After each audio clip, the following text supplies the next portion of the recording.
Digital প্রোডাক্টের ব্যবসা বাংলাদেশে সবচেয়ে বেশি টাকা কামানো যায় এমন ব্যবসাগুলোর মধ্যে একটা। কারণ এই ব্যবসা করতে অনেক বেশি টাকা পয়সা বা ইনভেস্টমেন্টের প্রয়োজন হয় না। একবার একটা সিস্টেম তৈরি করে ফেললে পরবর্তীতে আর নিজেকে কোনো মেহনতি করতে হয় না।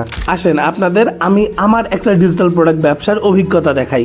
আমি বিগত 3 দিন আগে এই গ্রাফিক ডিজাইনটা দিয়ে একটা অ্যাড রান করি। এভাবে অ্যাড রান করি যে মাত্র 299 টাকায় ক্যাপকাট প্রিমিয়াম মোবাইল আর পিসির জন্য এটা আমি বিক্রি করি এবং মাত্র 3 দিনে আমি প্রায় 60 পিস ক্যাপকাট বিক্রি করি। যে ক্যাপকাট বানাইতে আমার 1 টাকাও খরচ হয় নাই। টেকনিক্যালি যদি আমি হিসাব করি আমার 17,940 টাকা এখানে লাভ হয়েছে।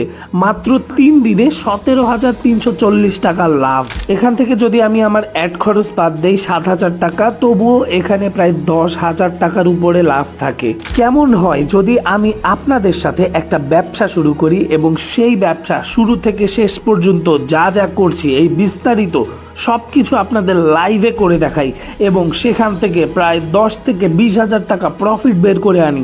এই পুরো জার্নিটা শিখতে হলে আপনাদের এনরোল করতে হবে আমার ডিজিটাল প্রোডাক্ট বিজনেসের লাইভ ক্লাসে, যেখানে আমি আপনাদের শেখাবো কিভাবে এই ডিজিটাল প্রোডাক্টগুলো সোর্স করতে হয়, কিভাবে মার্কেটিং করতে হয় এবং কিভাবে এখান থেকে একটা বড় রকমের প্রফিট বের করতে হয়।